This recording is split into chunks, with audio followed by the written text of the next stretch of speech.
I stood in front of the massive floor-to-ceiling mirror in our Wellesley home, reaching behind my neck to fasten the pearl necklace Wesley had given me for our 20th anniversary.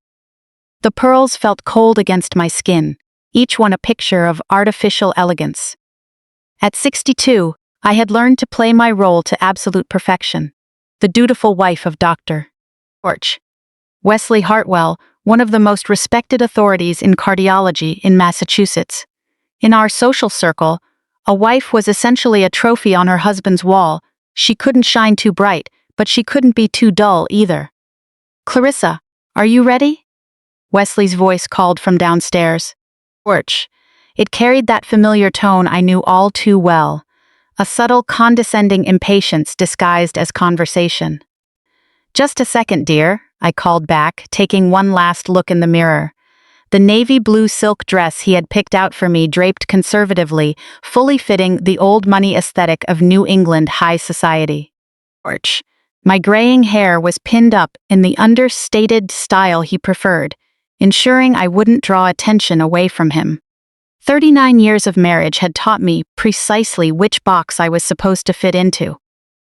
During the 23-minute drive to St. Mary Medical Center, our black Mercedes rolled smoothly down the tree-lined suburban streets.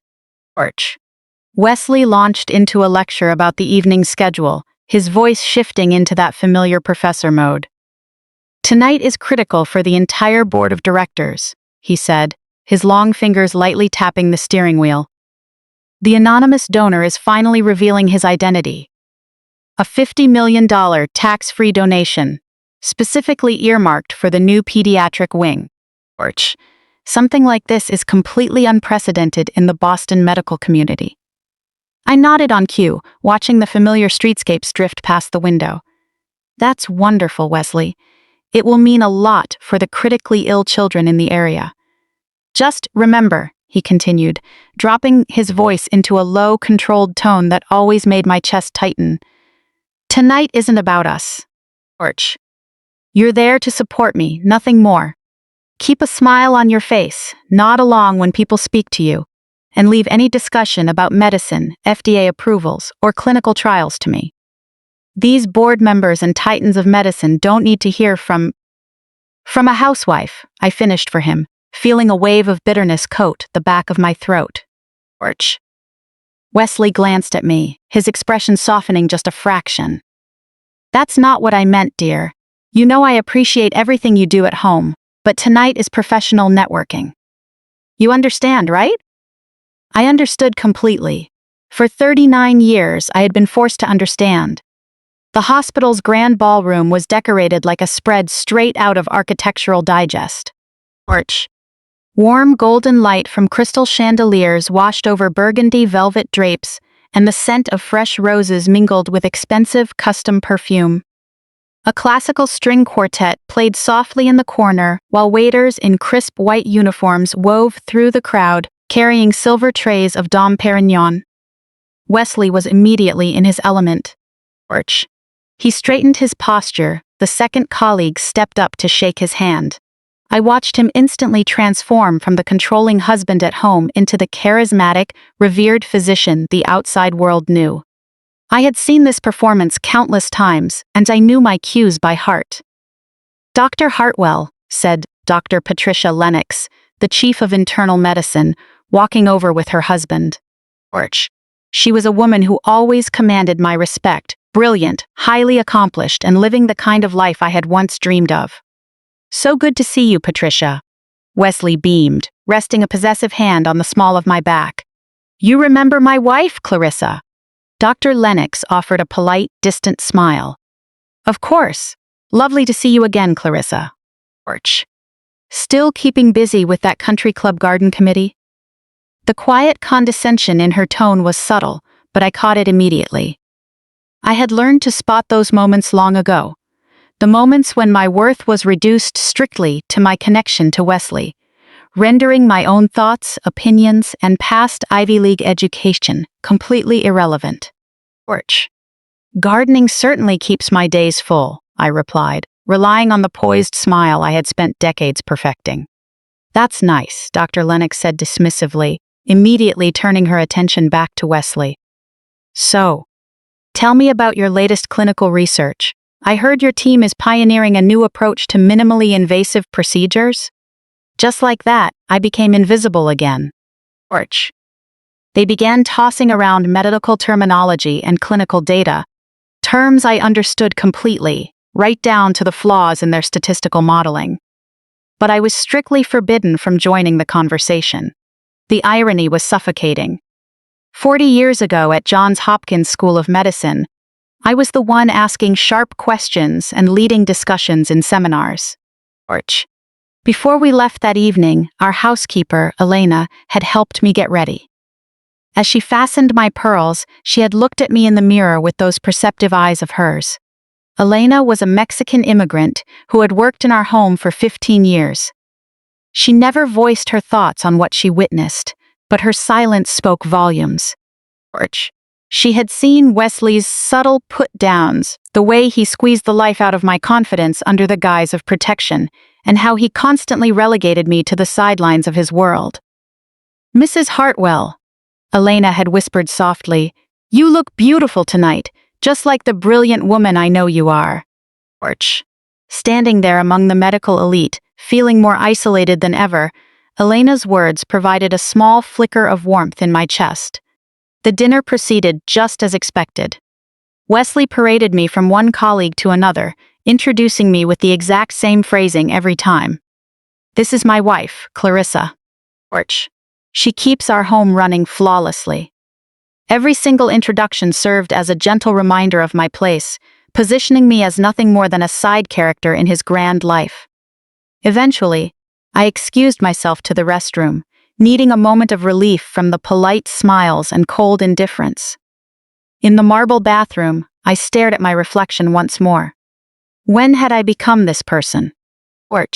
When had I allowed myself to shrink until there was almost nothing left? The woman in the mirror had kind but exhausted eyes, wrapped in expensive clothes and flawless makeup. But deep down, something vital had been stripped away. I thought back to the girl I was at 22, bold, ambitious, and driven. Sarah Margaret Thompson. That was my name before I became Mrs. Wesley Hartwell. Sarah wanted to heal people and make a real mark on the world. Through sheer grit and an almost flawless academic record, she had earned her place at Johns Hopkins. But Sarah made a choice. Or rather, Sarah was persuaded to make a choice. Wesley convinced me back then that love meant compromise, that it meant building a life together and prioritizing family over personal ambitions. "Ladies and gentlemen," the hospital administrator's voice echoed through the speakers as I stepped back into the ballroom. "If I could have your attention, please." The crowd quieted down, turning toward the small podium on stage. Wesley immediately spotted me and placed his hand firmly back on my lower back, reclaiming his territory. "Tonight marks a historic milestone for St. Mary Medical Center," the administrator declared, beaming. "Thanks to the extraordinary generosity of an anonymous donor, we are breaking ground on a state-of-the-art pediatric wing that will serve our community for generations to come." The room erupted into warm applause. I found myself genuinely moved by the gesture. In a world driven by profit, giving $50 million to help sick children was a truly remarkable act. And now, the administrator's smile widened. "It is my absolute honor to announce that our generous benefactor has agreed to reveal his identity tonight." The applause grew louder. Beside me, Wesley stood up a little straighter, his professional curiosity fully piqued. "Ladies and gentlemen, please welcome the founder and CEO of Mitchell Pharmaceuticals, Mr. Harrison Mitchell." That name hit my chest like a physical blow. Harrison Mitchell. Hearing that name after 40 full years caused something deep inside me to shatter. The crowd parted, making way for a tall man in a tailored black tuxedo walking toward the stage. He carried himself with an effortless, self-made confidence that distinctively set him apart from the old money crowd. His hair had turned gray, but he exuded the quiet strength of someone who had built an empire from scratch. What truly took my breath away, though, were his eyes. Those sharp, compassionate eyes were identical to the ones I had spent half a lifetime trying to forget. Ouch. Wesley's grip on my waist tightened instantly. I realized I must have let out a gasp, an uncontrollable physical reaction. "Do you know him?" Wesley asked, under his breath, his tone laced with something I couldn't quite place. I couldn't answer. I could barely catch my breath. Harrison stood at the microphone, effortlessly thanking the crowd and sharing his vision for pediatric care. Ouch. But all I could hear was the rushing of blood in my ears. He had changed, of course. 4 decades will do that to anyone. Yet the core of who he was, his passionate dedication and gentle, unwavering strength, remained completely untouched. "This new facility," Harrison's voice carried clearly through the room, holding a faint, subtle tremor, "is dedicated to someone very special. Ouch. Someone who taught me that healing isn't just about medicine. It's about hope, empathy, and never giving up on the people we love." I felt Wesley's sharp gaze searching my face, but I couldn't tear my eyes away from the stage. Harrison was looking out over the crowd, searching for someone. "In fact," he continued, his tone softening, "that person is in this room tonight." Ouch. His eyes swept across the crowded, affluent room and landed squarely on me. Time stood still. 40 years dissolved in a single second. I saw the exact moment he recognized me, followed by an ocean of raw emotion, joy, pain, and a long-buried longing that made my knees go weak. He stepped away from the microphone and began walking toward me with absolute purpose. Ouch. People stepped aside, assuming he was heading over to greet hospital executives or local politicians. But I knew better. I knew exactly where he was going. Wesley pressed his hand harder against my back. A clear, forceful warning. But I couldn't bring myself to care. Harrison walked straight up to me, never breaking eye contact for a single second. Ouch. Reaching us, he completely bypassed Wesley, who was standing frozen at my side. Right there in front of everyone, Harrison opened his arms. Without a second thought, my body moved on instinct, and I stepped forward into his embrace. Holding him felt like stepping back in time, yet it was more overwhelming than I could have imagined. Ouch. His strong arms wrapped around me, and in that fleeting moment, the safe, carefully crafted reality I had spent decades building crumbled to dust. "Sarah," he whispered against my ear, his voice thick with emotion.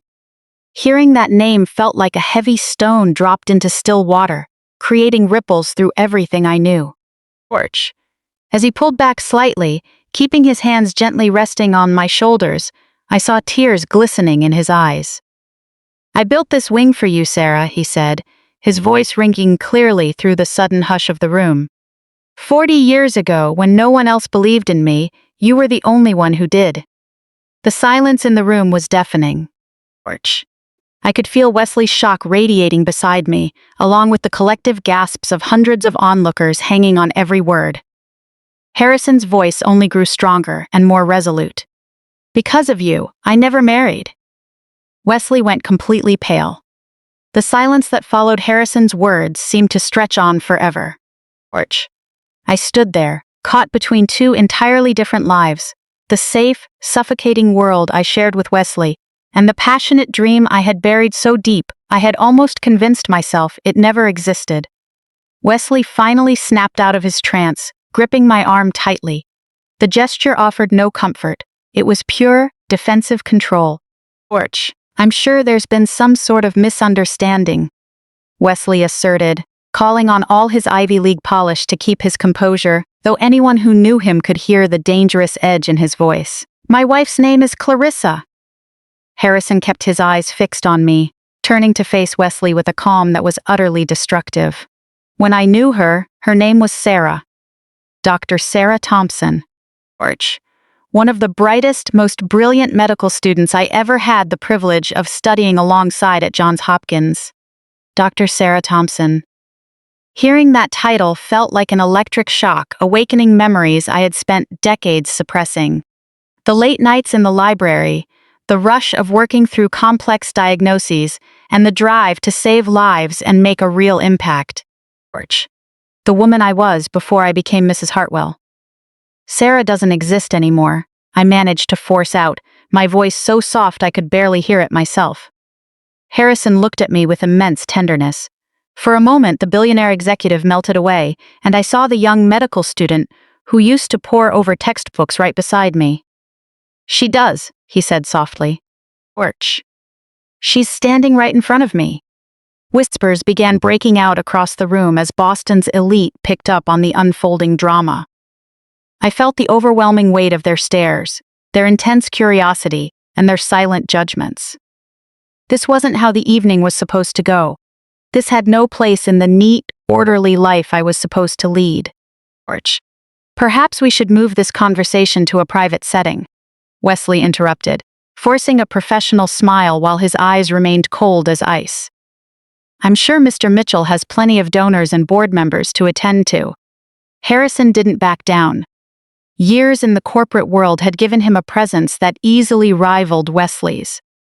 Actually, I was hoping to speak with Sarah, with Clarissa Hartwell, about a position I'm establishing for the new pediatric wing, Administrative Director of Pediatric Services. The offer hung in the air like a direct challenge, an executive position. A real, meaningful role that offered a way back into the world of medicine I had once considered my life's purpose. Wesley let out a sharp, dismissive laugh. Orch, I'm afraid my wife isn't qualified for that kind of responsibility.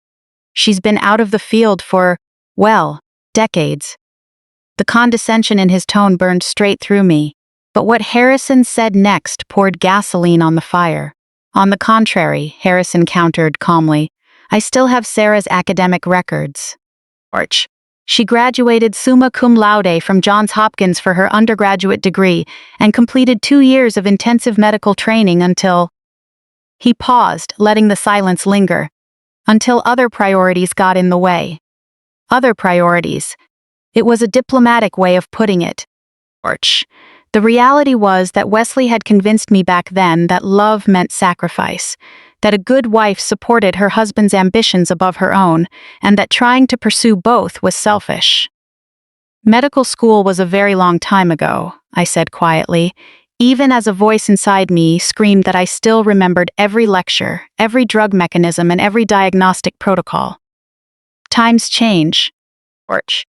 People change, Wesley added, his voice cold and hard. Do they? Harrison asked, his tone gentle yet unyielding. Or do we just convince ourselves we've changed so we can live with the sacrifices we were pressured to make? The question hit me right where it hurt most.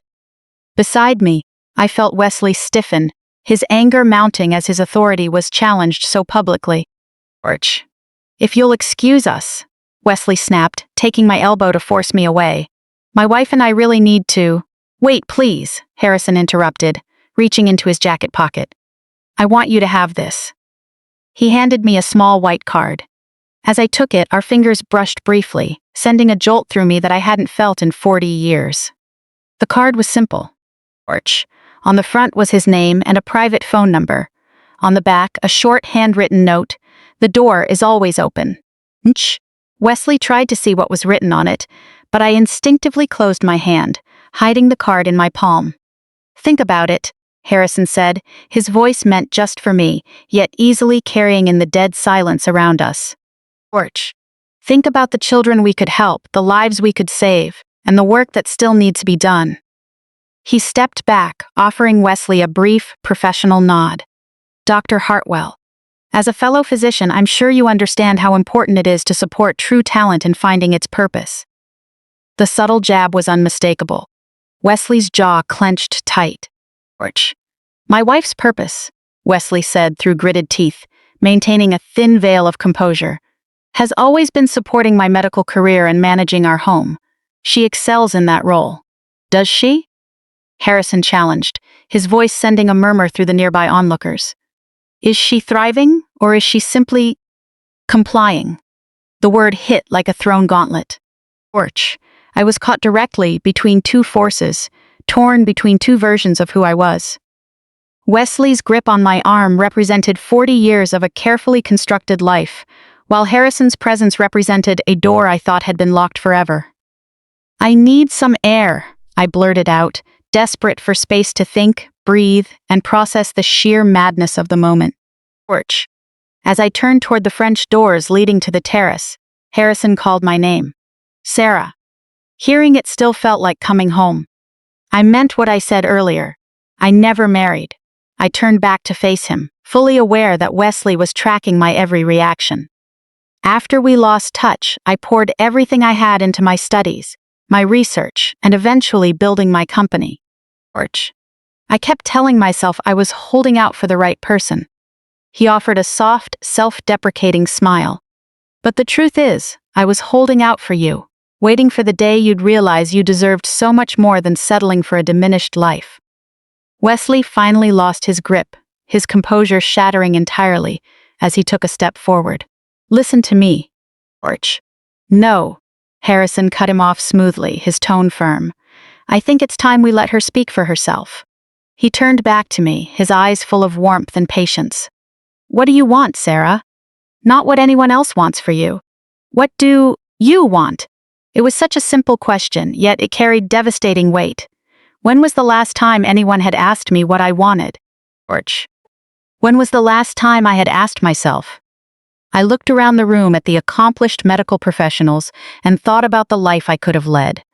Then I looked at Wesley, his face flushed with rage as his control slipped away in front of everyone. My voice faltered as if I had forgotten how to use it.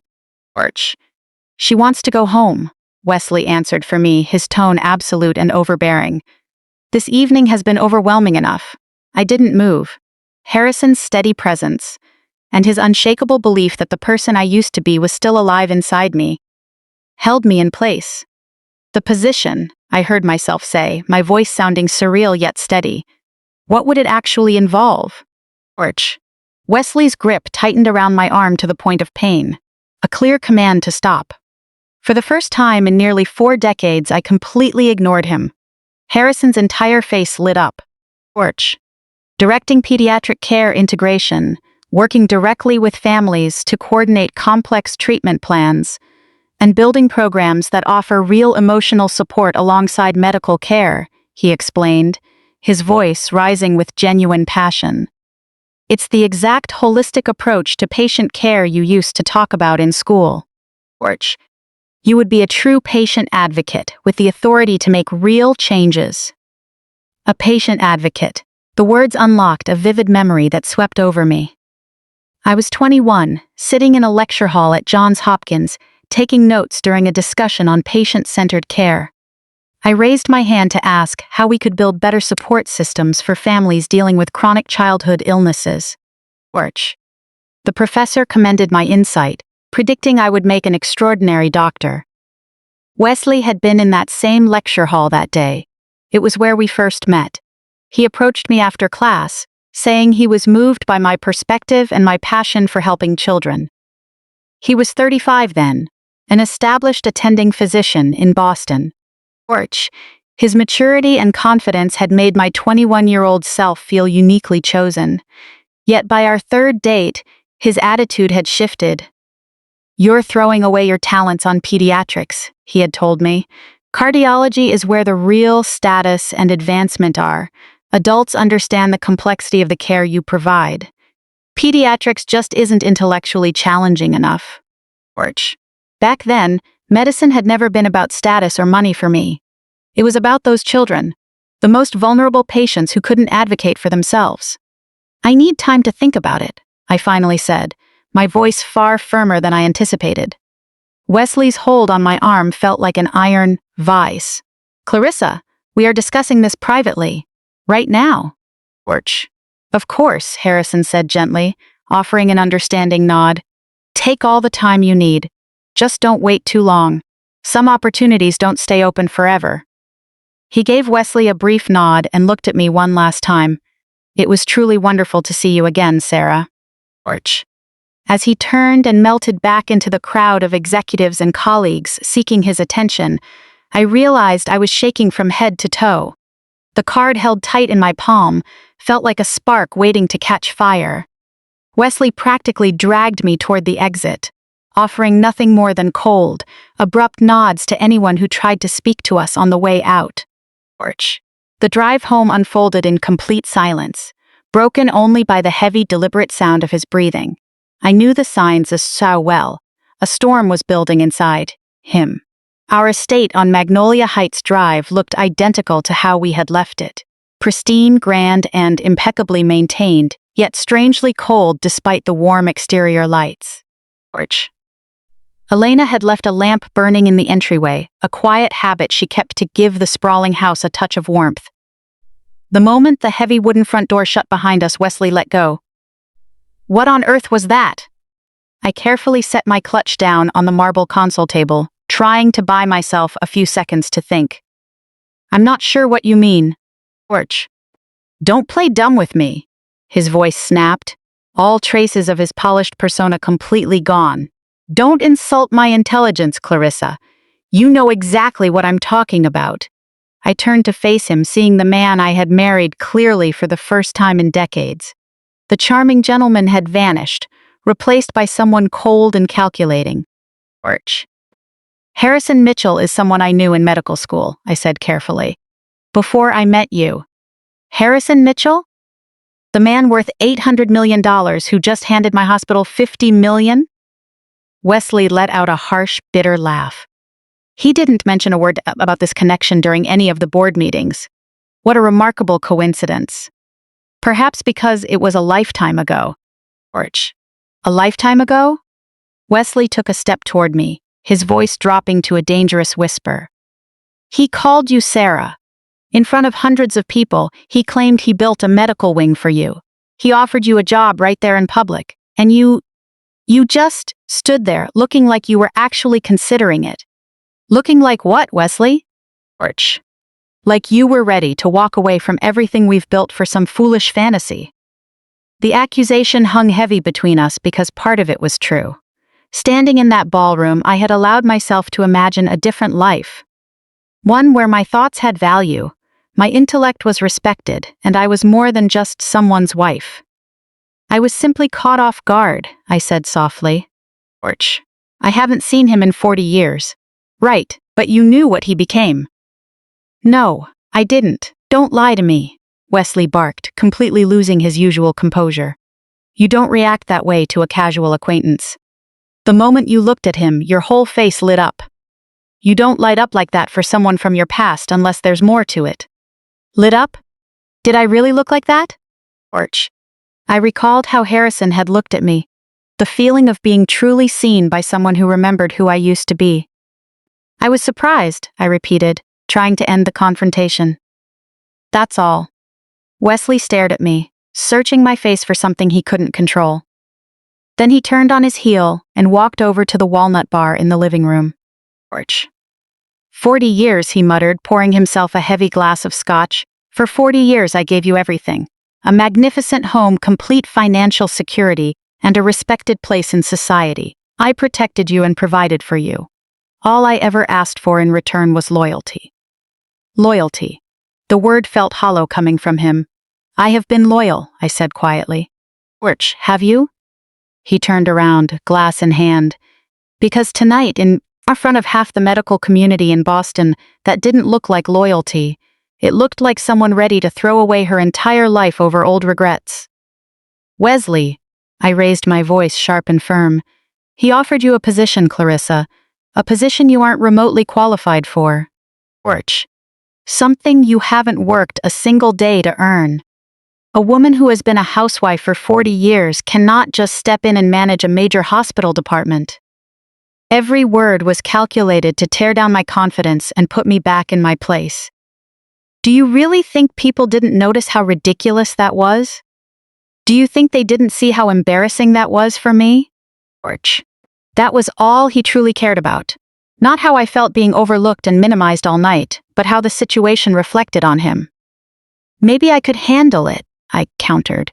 The words came out before I could stop them, surprising even myself. Wesley stared at me in disbelief. Then he actually laughed. Handle it?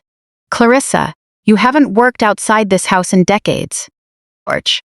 The largest budget you've ever managed is our household expenses and the garden upkeep. You've never run a team or handled administrative responsibilities. What on earth makes you think you can walk into a premier medical center and run a core department? Arch. His words rained down like deliberate blows, meant to remind me of my limits and make me feel entirely incapable of existing outside the quiet life he had chosen for me. Yet deep down, something that had been dormant for 40 years began to stir. I completed 2 years at a top medical school, I said, raising my voice. I had a perfect GPA. Arch. I was offered research positions at top labs, and I turned them down to build a life with you. Wesley's expression turned ice cold. Medical school was 40 years ago. The field has completely changed. The compliance systems, regulations, and policies would overwhelm you in a week. Would they? Yes, they would. And more importantly, you would make a fool of yourself. Arch. And of me. He looked at me over the rim of his glass. Is that really what you want? To chase some midlife career fantasy just because an old flame showed up with money, making yourself a laughingstock? The card in my hand felt warm against my palm, pulsing with possibilities. But Wesley's words were designed to make those possibilities feel foolish and shameful. Arch. I'm not chasing anything, I said. I was simply listening to what he had to say. Then stop listening. Throw that card in the trash where it belongs. We stood at a standoff in the cold, elegant living room. Outside, the night wind rustled through the magnolia trees lining the street. Inside, the antique clock chimed, marking the steady passage of time. I'm going to bed, I said finally. Arch.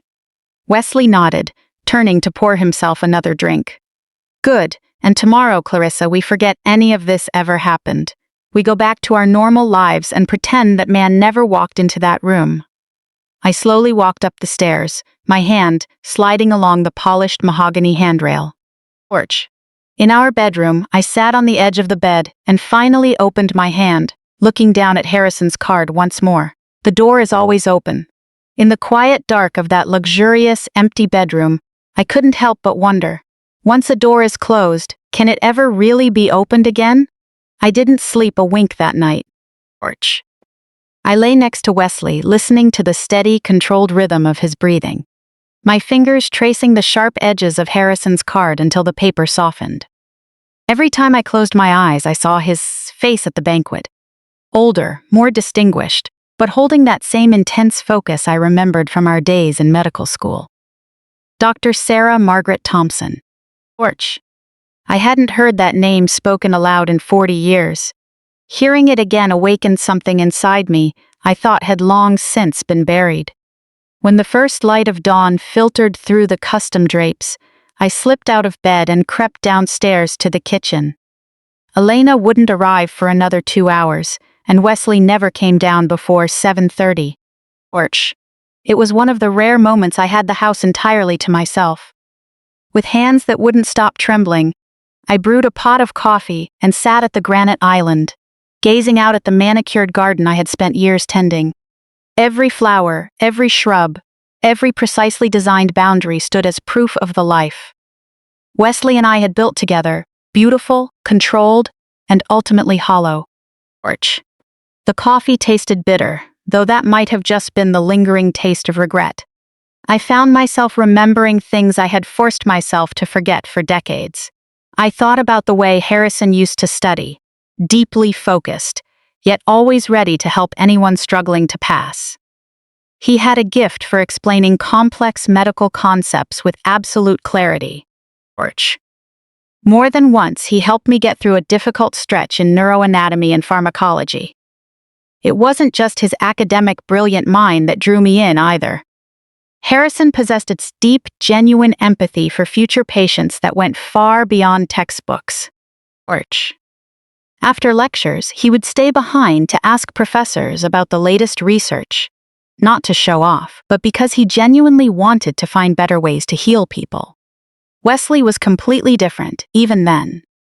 Polished and brimming with confidence, he already acted like an established Boston physician rather than a student still learning the craft. Arch. When he approached me after that seminar on patient care, he wasn't interested in the medical discussion at all. He was interested in me. You're wasting your passion on pediatrics. Wesley had told me over dinner at an expensive restaurant we could only afford because of my carefully saved earnings. Cardiology is where the real money and prestige are.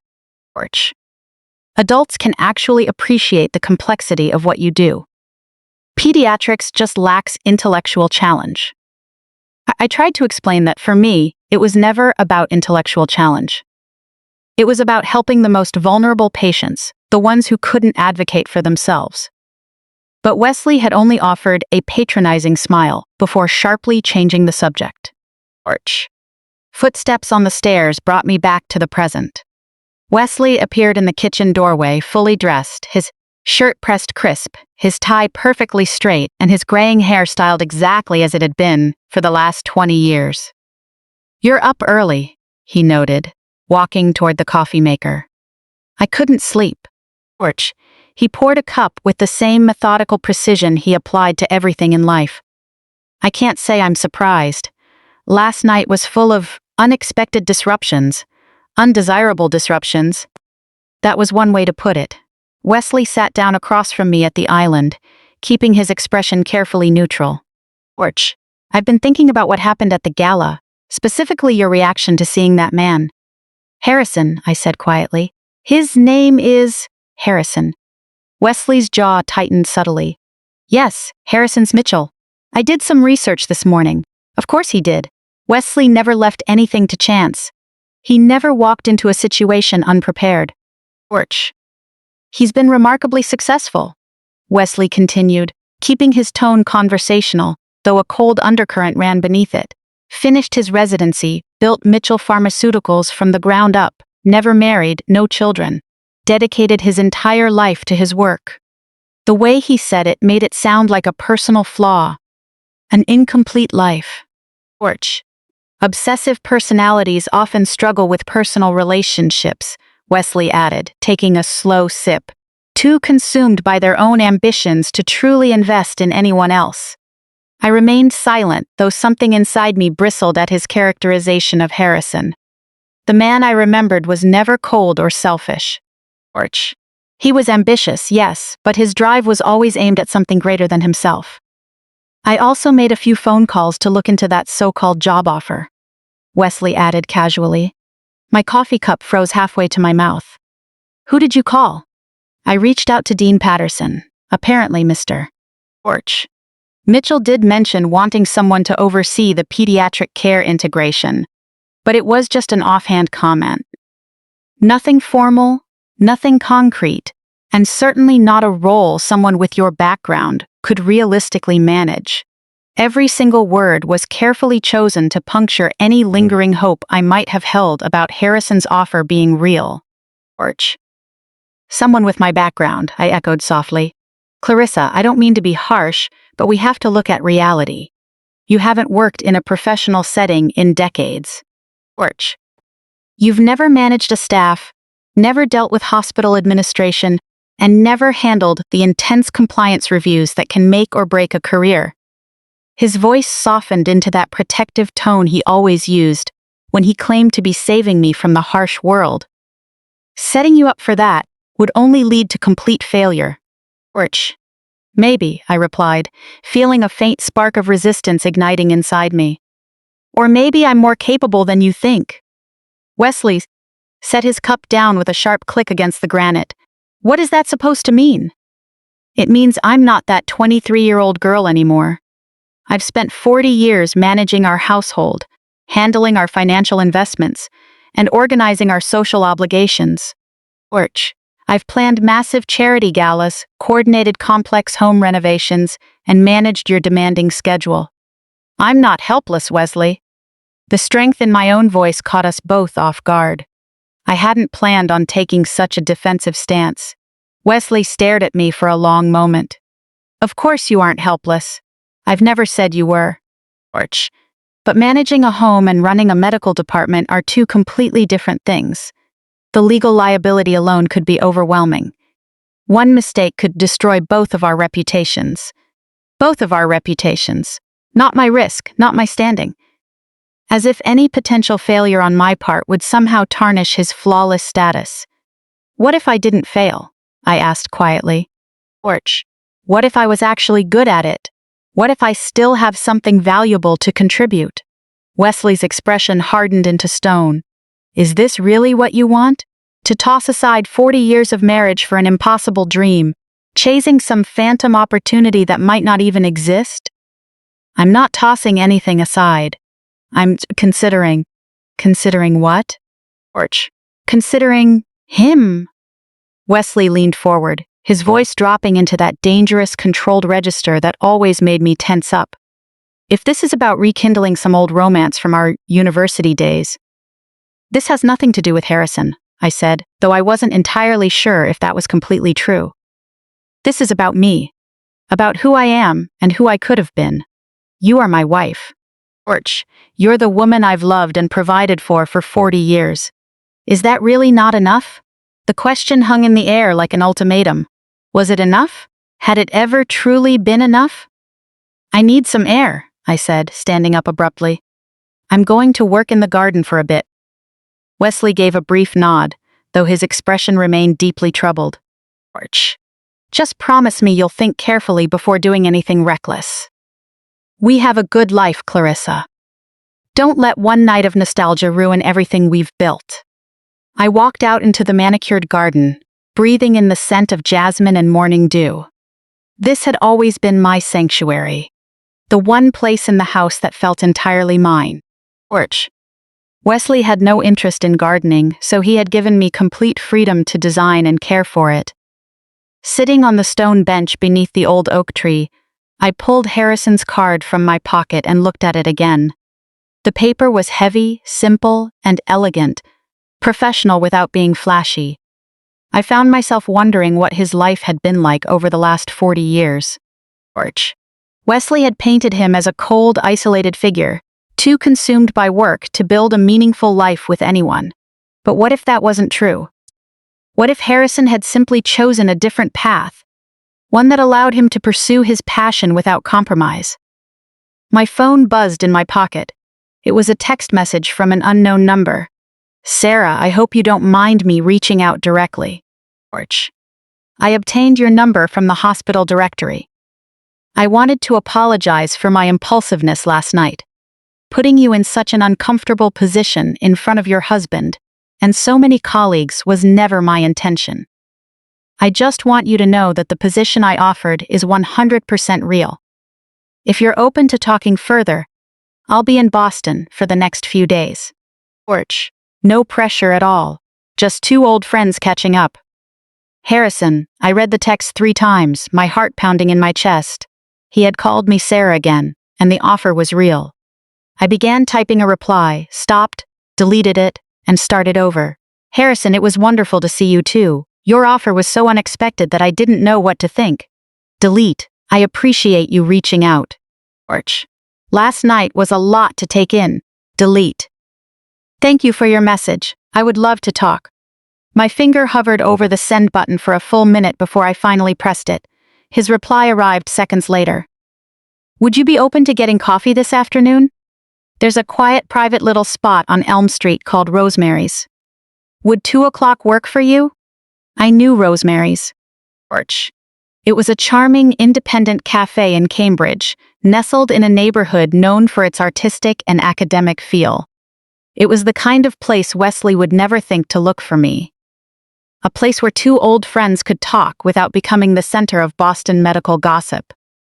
I'll be there, I typed and sent before I could change my mind. Torch. After sending the message, I sat in the garden for a long time, watching the sun climb higher in the sky. Part of me felt guilty, as if agreeing to meet Harrison was a betrayal of my marriage. But a much larger part of me felt something I hadn't experienced in decades. Anticipation. For the first time in 40 years, I was doing something entirely for myself. Torch. By the time I finally went back inside, Wesley had already left for the hospital. Elena was in the kitchen, quietly humming to herself as she prepared a breakfast casserole for the next morning. Good morning, Mrs. Hartwell, she said with her usual warm smile. You look like you have a lot on your mind today. Elena had worked for us for 15 years. Torch. Over that time, she had witnessed countless subtle interactions between Wesley and me. The way he spoke down to me, the way he made decisions about our lives without ever asking for my input. She had never said anything directly, but sometimes I caught a look in her eyes that felt almost protective. Elena, I asked on impulse.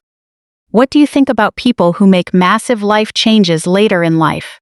She set her work aside and gave the question serious thought. I think life is far too short to spend it playing a role for someone else, she said finally. My grandmother left my grandfather when she was 65 and moved back to Mexico to open a small restaurant. Everyone said she was crazy, that she was too old and it was too late. But she did what she loved and lived happily for another 15 years. Weren't you worried about her making such a huge leap so late in life? Elena smiled. I was far more worried about what would happen if she stayed. Sometimes staying put is much scarier than walking away, you know? Her words stayed with me all the way upstairs as I showered and dressed. Standing in the walk-in closet, surrounded by the tailored, modest wardrobe Wesley preferred, I found myself reaching for something completely different. Instead of my usual conservatives blouse and slacks, I chose a soft blue cashmere sweater that brought out the color of my eyes, paired with a fitted pair of jeans I rarely wore. It wasn't flashy or dramatic, but it felt much more like me. While changing, my eyes caught a cardboard box tucked away on the top shelf of the closet. I had to use a small step stool to reach it, but when I pulled it down and opened it, I found exactly what I was looking for. My old medical school textbooks. I had kept them when we moved into this house 40 years ago, telling Wesley that I might want to refer back to them someday. He had rolled his eyes at the time, calling it foolish to keep outdated medical books, but he had graciously allowed me to store them away. Somewhere along the lines, I had moved them from the attic into my closet, though I couldn't remember exactly when or why. I pulled out an old copy of Gray's Anatomy, flipping through pages I used to know by heart. My own handwriting filled the margins, notes, questions, and observations written by a 20-year-old student, documenting her intense passion for how the human body worked. The young woman who wrote those notes felt like a complete stranger to me now. She had been so confident, so certain of her purpose, and entirely unafraid to ask hard questions or challenge authority. What had happened to her? I knew the answer, of course. She had fallen in love with a charming, established doctor who convinced her that love meant sacrifice, that a good wife supported her husband's career instead of pursuing her own, and that trying to have both was selfish. Holding that old textbook in my hands, I couldn't help but ask myself, had that young woman truly vanished, or had she simply been buried beneath 40 years of carefully learned helplessness? At 1:45, I stood in front of the bathroom mirror, applying lipstick with a slightly trembling hand. I looked different, not necessarily younger, but more present, more alive. As I headed for the door, Elena called out from the kitchen, "Mrs. Hartwell, you look lovely today. You look just like yourself." Like myself. When was the last time anyone had said that to me? The drive to Rosemary's took 12 minutes, winding through leafy streets I rarely frequented. The area had a vibrant bohemian feel, full of art galleries, independent shops, and people who looked like they were defining their own paths rather than following a script. I found a parking spot across from the cafe and sat in the car for a moment to gather my courage. Through the large glass windows, I could see Harrison already sitting at a corner table, reading a medical journal. Even after 40 years, he maintained that same intense focus I remembered so well. Taking a deep breath, I stepped out of the car and crossed the street. A brass bell chimed softly as I pushed the door open. Harrison looked up immediately, a warm smile breaking across his face that felt both deeply familiar and entirely new. "Sarah," he said, standing up to greet me. "Thank you for coming." As he pulled out a chair for me, it hit me that Wesley had never once done that for me, never offered that kind of quiet, attentive consideration. "I wasn't sure if I should come," I admitted as I sat down. "But you did," he smiled softly. "And that says something." The barista came over to take our order. "A latte for her, and a black coffee for me," Harrison said naturally. Porch. Some things, it seemed, never changed. Once we were alone again, Harrison leaned forward, his expression earnest and kind. "I owe you an apology. Last night, I let my emotions get the better of me. Putting you on the spot in front of your husband and your peers was wrong." "You were honest," I said quietly. "That's a rare experience for me these days." A flicker of concern crossed his features. "Porch, tell me about your life, Sarah. The real version, not the public one." The question was so simple and direct that it caught me off guard. It had been decades since anyone had asked about my life, about what I wanted, what I thought, or how I felt. "I don't know if there is a real version anymore," I admitted. "I've been Mrs. Wesley Hartwell for so long that I'm not even sure who Sarah is." "Porch. She's sitting right in front of me," Harrison said gently. "I can see her." Remarkably, in that moment I believed him. Sitting in that quiet cafe, looking across the table at Harrison, I felt something that had been wound tight for 40 years slowly begin to loosen. The afternoon sun streamed through the window, casting soft light across his features. "Porch." For a moment I saw both the eager medical student I used to know and the accomplished man he had become. "I want to show you something," Harrison said, pulling a manila folder from his briefcase and setting it between us. "These are the architectural blueprints for the pediatric wing." I hesitated before opening it. Porch. Looking at those plans would make everything real, turning an abstract thought into something concrete and terrifying. "Go ahead," Harrison encouraged softly. "I had you in mind the entire time it was being designed." The blueprints were stunning, not just visually, but structurally revolutionary. Porch. Instead of a cold, intimidating clinical environment, the plans showed warm, welcoming spaces with abundant natural light, family suites integrated into treatment areas, and dedicated play spaces woven right into the clinical floors. "This section here," Harrison pointed to a cluster of rooms near the main entrance, "is what I envision as the Family Advocacy Center." Porch. It's a space designed to coordinate care across departments, guide families through complex medical decisions, and ensure no child falls through the cracks. His passion was palpable as he spoke. This wasn't just a donor project or a real estate venture to him. It was a vision for compassionate, holistic healing. Porch. "This is built on the exact concepts you used to talk about back in school," he continued. "Do you remember the paper you wrote on integrated pediatric care? About treating the child and the family as a whole, rather than focusing strictly on the diagnosis?" Of course I remembered. I had spent weeks researching that paper, interviewing families, and observing pediatric wards. Porch. It was one of the proudest achievements of my academic life. "Wesley told me that paper was a waste of time," I found myself confessing. "He said I was too emotional about medicine, and that successful doctors needed to maintain professional distance." Harrison's expression darkened slightly. "Porch. Professional distance has its place, but medicine without empathy isn't true healing. It's just mechanical repair." My fingers traced the lines on the blueprint, seeing everything I had once dreamed of achieving. "It's incredible, Harrison.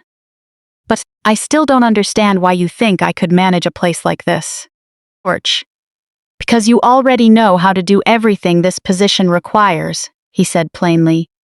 "You know how to listen, how to coordinate complex schedules, and how to fight for what's right even when it's uncomfortable. You've been doing it for 40 years. You've just never been paid or recognized for it." His words struck a deep chord inside me. Porch. Over the years, organizing Wesley's professional life, managing our household staff, and coordinating a chaotic schedule of surgeries, conferences, and social events really had been like running a small organization. I had just never viewed my skills through that lens. "There's something else." Harrison's voice dropped lower. "Porch. I need to tell you the real reason why I was so determined to build this wing."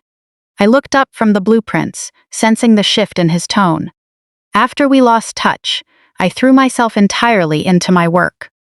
I finished top of my class in residency and secured a fellowship at a top program. I kept telling myself I was moving forward, building the career we used to dream about. Orch.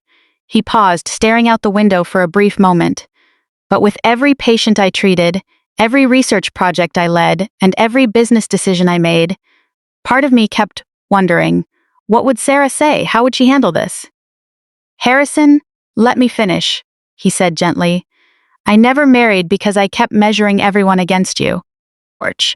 Not just the 22-year-old girl I knew, but the incredible, brilliant doctor I knew you were destined to become.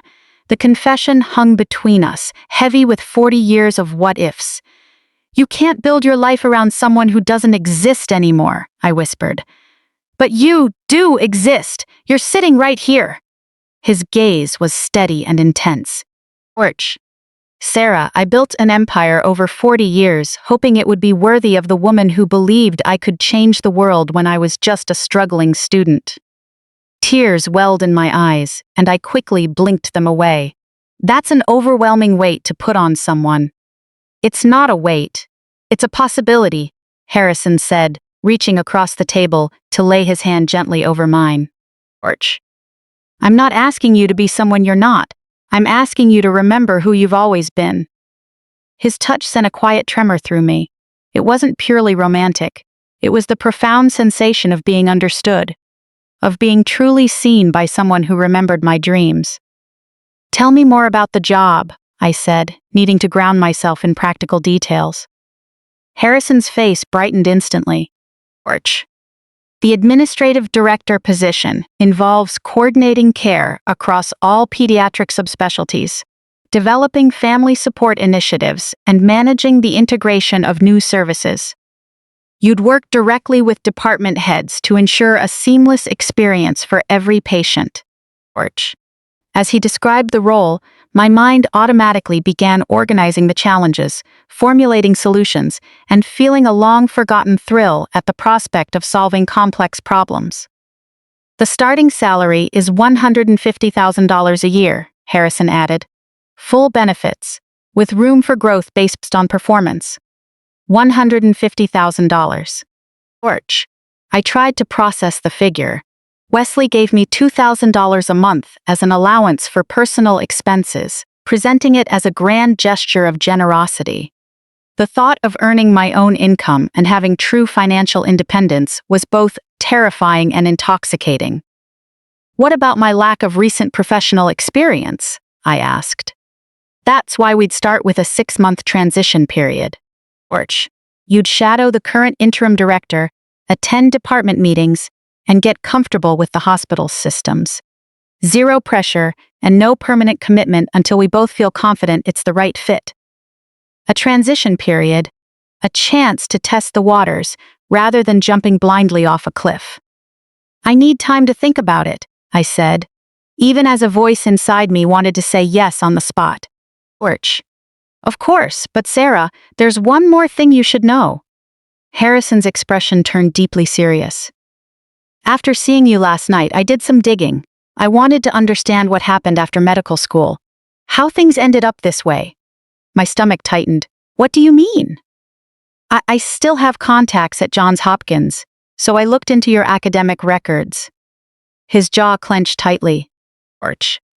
Did you know you were accepted into the pediatric residency program at Massachusetts Children's Hospital?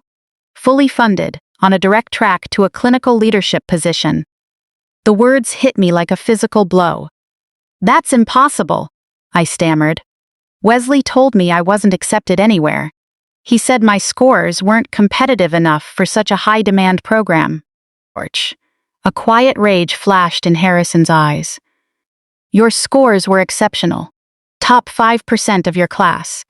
The program director specifically noted in your file that you were one of the most promising candidates they had ever interviewed. The room seemed to tilt on its axis. But I never received an acceptance letter. Orch. The letter was mailed to your shared apartment, the address where you were living with Wesley during your final semester.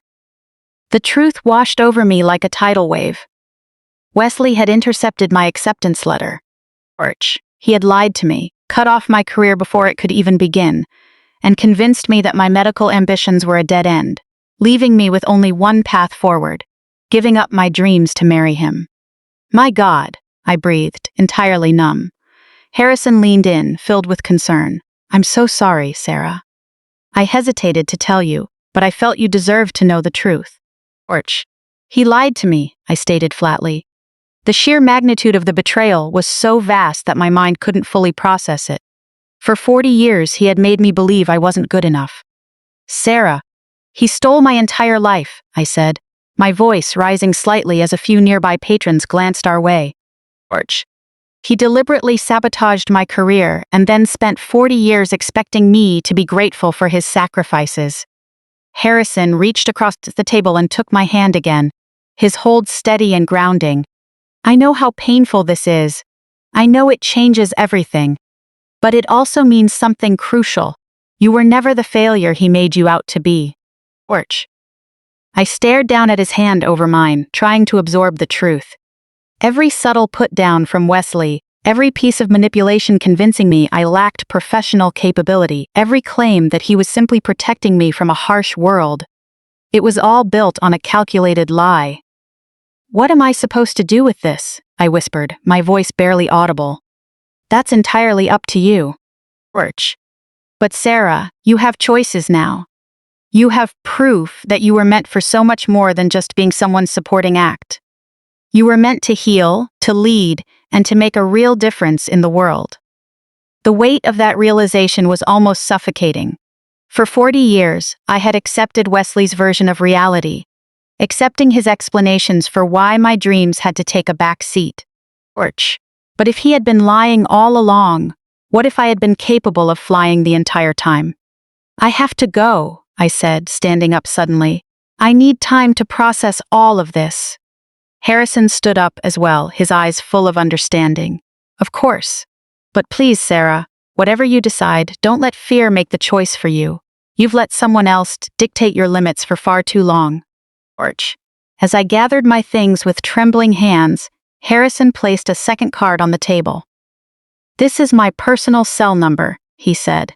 Call me whenever you need to talk, day or night. And if you ever want to tour the facility and see what we're building, the invitation is always open. Orch. I picked up the card, noting that unlike the business card from the night before, this one was completely handwritten, personal and direct. Thank you, I managed to say. Thank you for the coffee, for the truth, for everything. Thank you for coming, and for giving me the chance to explain. He paused, a gentle smile touching his lips. Orch. I haven't felt this hopeful about anything in 40 years. The drive home passed in a blur of overwhelming emotion, fury at Wesley's betrayal, deep grief for the life I could have had, and terror over what to do with this devastating truth. Yet underneath the pain, something else was quietly catching fire. A long extinguished spark of possibility was beginning to burn bright. Orch. When I pulled into the driveway, Wesley's Mercedes was already parked in front. He was never home before 6 in the evening, unless something was seriously wrong. I turned off the engine and placed my hand on the door handle. We're ready, Camille, Tasha said, her voice quiet but filled with absolute resolve. This marks the official termination of their month-to-month tenancy. Orch. Because there was never a formal lease agreement, they have 30 days to vacate the premises. If they fail to leave, the sheriff will be dispatched to forcefully remove them and their belongings from the property. Once you sign this, there's no turning back. This war goes entirely public. I turned away from the window and looked at the document resting on the counter. Orch. It was just a simple legal form, yet it carried the heavy weight of my entire past. Signing it meant permanently evicting my own parents, along with the golden child they had sacrificed me to protect. It meant tearing away the fragile illusion they had spent a lifetime building. I didn't hesitate for a single second. I felt zero guilt. Orch. Reaching out, I took the custom fountain pen Tasha offered me and pressed the gold nib firmly onto the signature line. The second the ink touched the paper, a sharp, piercing alarm shattered the quiet atmosphere of the penthouse. I flinched, my hand jolting slightly across the page. Tasha spun around, frantically searching for the source of the noise. Porch. The alarm wasn't coming from the building system.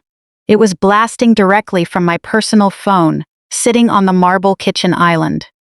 It was the high-priority alert chime for my company's main warehouse security system. Dropping the pen, I rushed to the island and snatched up the phone. Porch. The security app was flashing a bright red notification across the screen. Motion detected in restricted area. Loading dock doors. My warehouse was situated in an industrial district on the other side of the city. A massive facility where we stored high-end catering equipment, custom floral installations, and staging materials for major events. Porch. It was strictly off-limits to anyone without an authorized security pass. It was after 9 at night. The building should have been completely empty. I tapped the alert, instantly pulling up the live, high-definition camera feed from the warehouse security system. After a brief second of buffering, the video cleared up on the screen. Tasha leaned over my shoulder, staring intently at the display. Porch. Standing in the center of my loading dock, bathed in the harsh glare of motion-activated security floodlights, was Trent. He was alone. Dressed in a dark jacket, with his hands jammed deep into his pockets, he glanced nervously back toward the street. He had clearly slipped through the perimeter gate while taking advantage of late-night delivery trucks moving in and out of the park. Porch. Pacing back and forth near the employee entrance, he kept checking his phone while anxiously kicking at the gravel on the concrete. "What is he doing there?" Tasha asked, her voice tight with disbelief. "How did he even figure out where the main warehouse was?" Porch.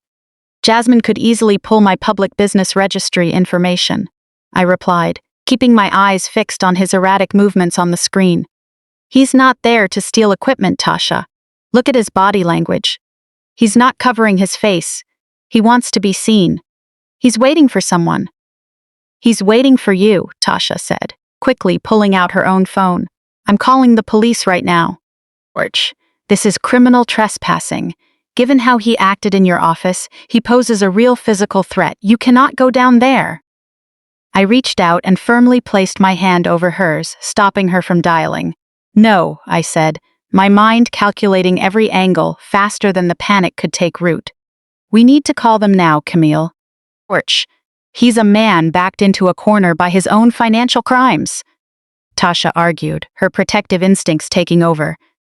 "He's standing in an empty industrial park trying to ambush you. You can't take that risk." I kept my eyes on the live feed. Trent pulled his hands out of his pockets and ran them nervously through his hair. He looked like a man who realized the walls were closing in around him. Porch. He knew the scene he caused at the restaurant had completely backfired, and he likely suspected I was digging deep into the property records. He was there to intimidate me without my corporate security team getting in the way, believing that in a secluded location, he could use his sheer physical presence to force me into compliance. Porch. "Call my driver," I instructed, stepping away from the island and heading straight to the foyer closet for my coat. "Have him bring the car around to the private garage entrance?" Tasha followed right behind me, her heels clicking sharply against the hardwood floor. "I'm coming with you," she stated firmly, leaving no room for debate. Porch. I draped my dark wool coat over my shoulders and turned to face her. "No, you're staying here. If a corporate lawyer shows up, he'll clench his jaw and shut down immediately. He wants to back me into a corner alone. He thinks I'm vulnerable without a security team, so I'm going to give him exactly what he expects." Porch. I pulled up the security video on my phone, zooming in on Trent as he aggressively kicked at a wooden crate. "He wants to play the intimidating savior for my sister," I said, opening the door to the hallway. "I'm going to let him dig a hole so deep that neither of them will ever climb out of it." Just after 10 o'clock, my driver pulled up outside the gates of my commercial catering warehouse. Porch. The massive corrugated steel building stood quiet and imposing under the night sky, nestled deep in the city's industrial sector. I directed my driver to park the SUV in a narrow service alleyway, keeping it completely hidden from view while he waited for my signal. I wanted Trent to believe I had arrived entirely alone and completely unprepared. Orch. Swiping my security access card, I slipped through the side employee door. The warehouse interior was vast and organized, filled with rows of stainless steel prep tables, crystal glassware wrapped in protective foam, and massive stacks of event staging equipment stretching into the shadows. The only illumination came from the harsh floodlights mounted near the loading dock. Orch. I took slow, deliberate steps, letting the crisp click of my designer heels echo through the cavernous concrete space. I wanted him to hear me coming.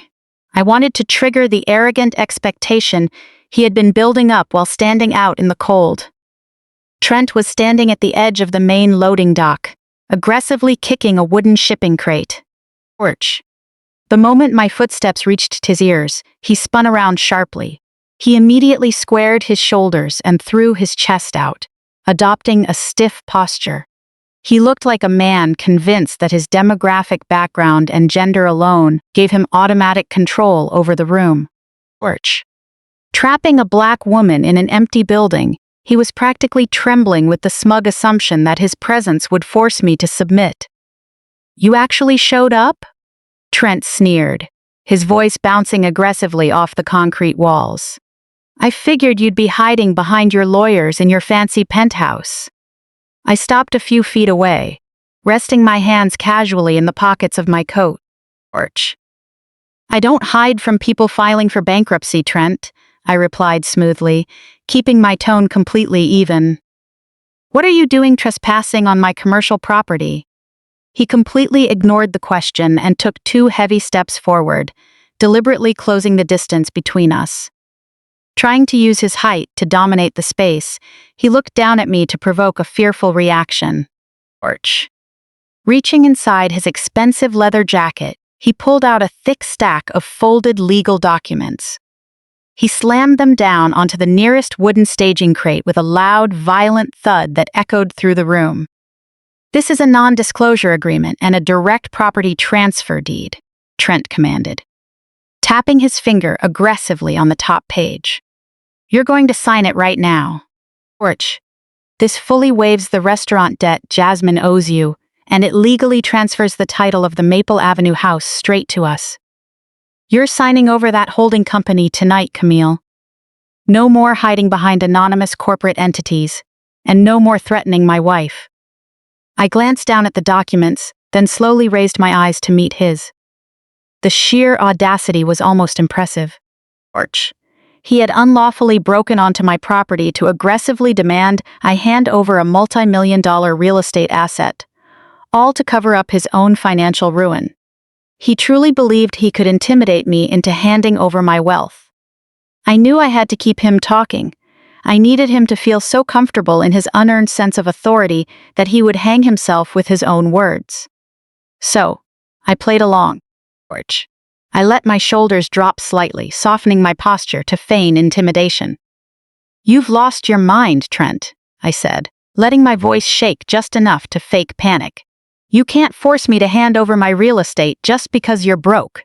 You and Jasmine took out a massive loan on a house you don't even own. That's a major crime." Orch. Trent stepped even closer, forcing me back toward the concrete loading ramp.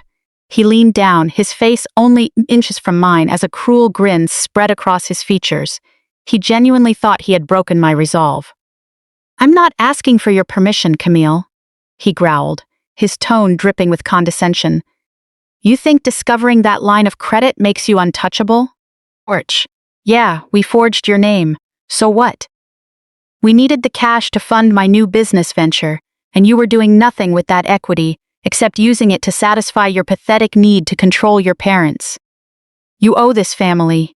He burst into a harsh, grating laugh that filled the empty warehouse, clearly feeling invincible. Orch. "Go ahead and cry to the authorities," Trent taunted, his eyes gleaming with malicious confidence. "Tell them everything. The police aren't going to care about what some bitter college dropout has to say about me." I let my shoulders tremble subtly, taking another step back until my spine pressed against the cold metal of the loading door. Porch.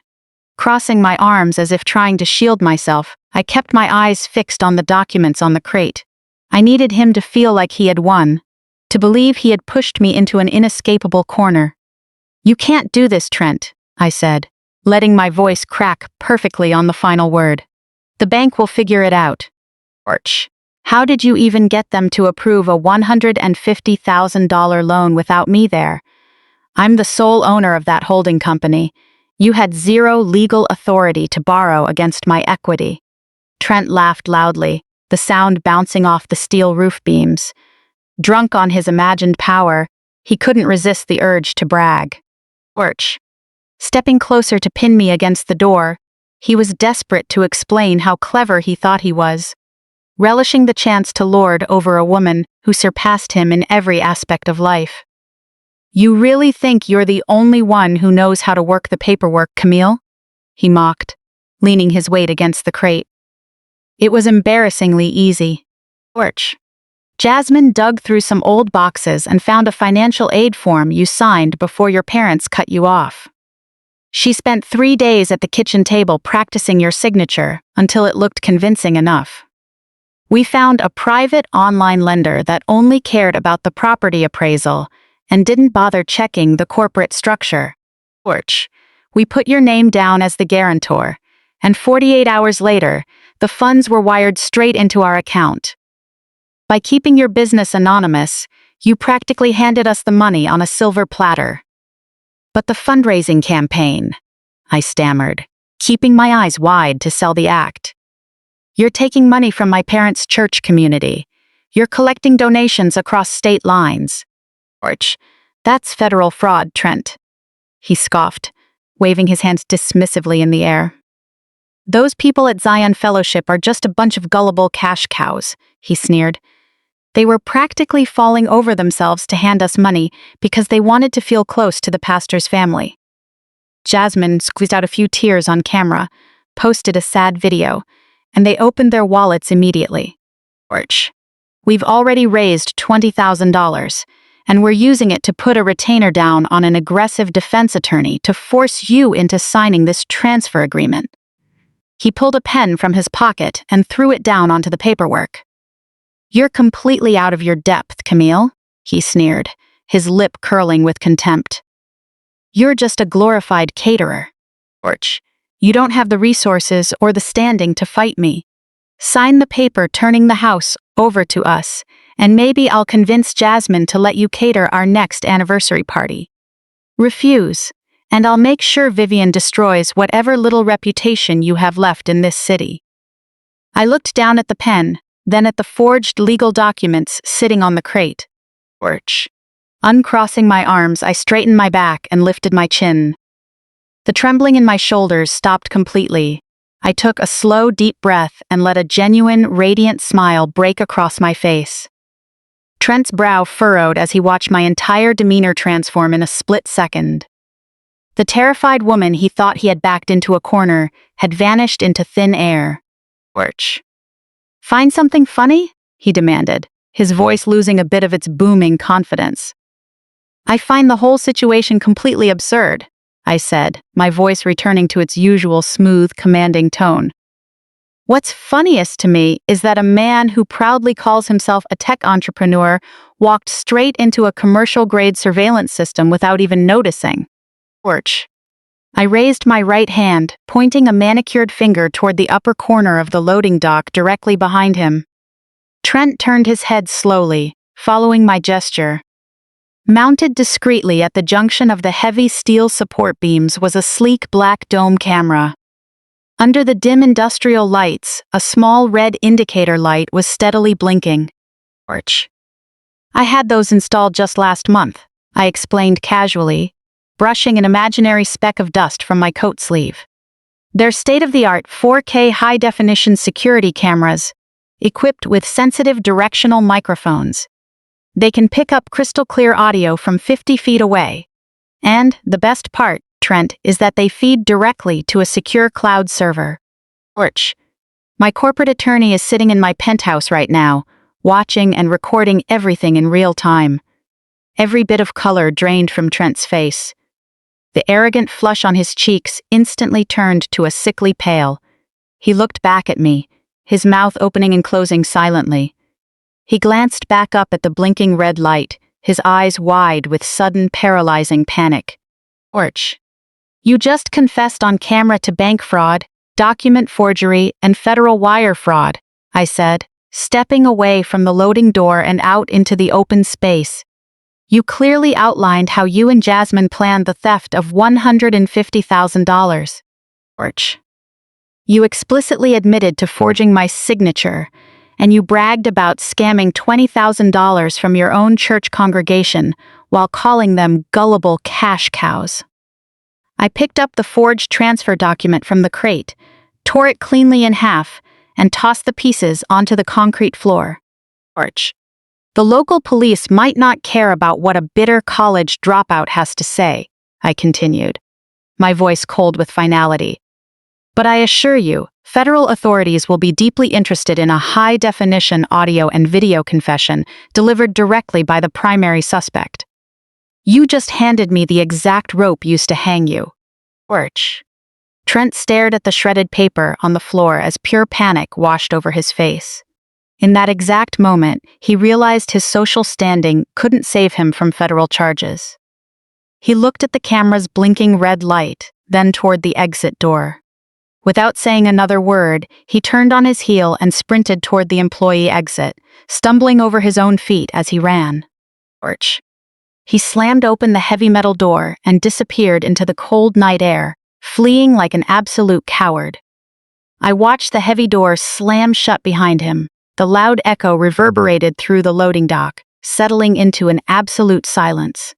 Orch. Standing alone in the center of the warehouse, under the bright security lights, I took a moment to breathe in the cool air, letting the magnitude of what had just happened sink in. Trent had come to dominate, yet he fled like a frightened child. The phone in my coat pocket buzzed. It was Tasha. I answered, and put it on speaker, her voice practically buzzing with adrenaline. "Orch." "Camille," she exclaimed over the sound of her frantic typing in the background. "I've already downloaded the entire file to 2 separate encrypted hard drives. The audio is crystal clear." He stated his intent to commit fraud, admitted to the forged signature, and provided direct evidence of Jasmine's wire fraud. "It's an absolute masterpiece." I told Tasha I was heading back to the apartment. Orch. As my driver navigated the quiet city streets, my mind shifted to the next phase of the plan. Trent was a coward but a manipulative one. I knew exactly what he was doing during that 20-minute drive home. He was spinning a narrative, crafting a defense out of pure fiction. Orch. When I stepped out of the private elevator, Tasha was waiting in my kitchen, her laptop already hooked up to the large monitor in the living room. We spent 45 minutes reviewing the footage. Watching it on the big screen was even more satisfying. We saw the exact moment his arrogant expression completely shattered when I pointed out the camera. Orch. Just as we were discussing which federal agency to contact first, the phone on the Marble Island lit up. It was Vivian. I looked over at Tasha, who immediately hit record on her legal dictation software. I slid the screen to answer and placed the call on speaker, turning the volume all the way up. Orch. Before I could even say hello, Vivian's voice exploded through the speaker, brimming with self-righteous fury. "You are a monster, Camille," my mother screamed. "A sick, twisted monster who has completely lost her mind. How dare you trap your brother-in-law in a dark warehouse and threaten his life?" I leaned my hands against the marble counter, raising an eyebrow at Tasha. Orch. Trent had clearly run home and played the ultimate victim card. "Trent just walked through the door shaking," Vivian yelled, her breathing dramatically labored. "He told us how you lured him to that empty building. He told us you had armed thugs waiting in the shadows to attack him. Orch. He said you tried to extort money from him and threatened to have him beaten if he didn't hand over his business assets. He's lucky to have escaped with his life." The sheer absurdity of the lie was staggering. He had weaponized his tears and status, knowing Vivian and Desmond would instantly believe his version of events over their own daughters. They had to believe him. Admitting the truth meant accepting that the man funding their social standing was a criminal. I didn't bother interrupting her, letting her continue her delusional tirade. "We know you're jealous of Jasmine's marriage," Vivian shouted, her voice echoing through the kitchen. "We know you're bitter because no man wants a cold-hearted woman who cares more about catering contracts than her own blood. But resorting to street violence? You brought absolute filth right to our doorstep." "Mother," I said, my voice dangerously calm and perfectly steady. "Is that really the story Trent told you? Did he happen to mention a security camera?" "Don't try to change the subject," Vivian snapped, cutting me off completely. "I don't want to hear your lies. You're trying to steal your sister's legacy because your own life is empty. But it's not going to work. Desmond and I were just on the phone with the senior pastoral team at Zion Fellowship." Tasha's eyes widened. She leaned forward, resting her elbows on the counter. "We have an emergency meeting scheduled with the church elders for Sunday morning," Vivian announced, wielding her religious influence like a weapon. "We told them all about your aggressive behavior, your financial manipulation, and your sickening jealousy." Brother Thomas and Pastor Jenkins were completely horrified. They're preparing a formal disciplinary statement. The threat hung heavy in the air. For Vivian and Desmond, the megachurch wasn't just a place of worship. It was their entire social hierarchy. Being publicly disciplined or cast out from Zion Fellowship meant absolute social ruin in their community.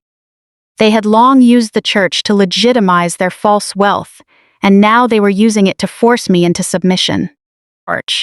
"Here is your choice," Vivian hissed, her tone dripping with toxic authority.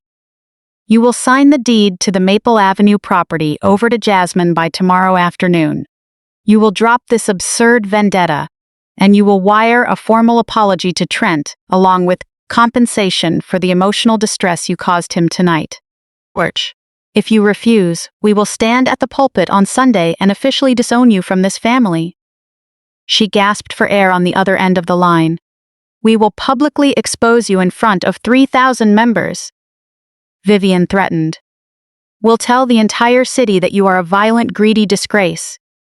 Your catering company won't get another contract or community event in this city ever again. You will be dead to us, and you'll be dead to this community. Choose very carefully, Camille, because family unity isn't something you can buy back with money." She finished her grand ultimatum, waiting for me to break.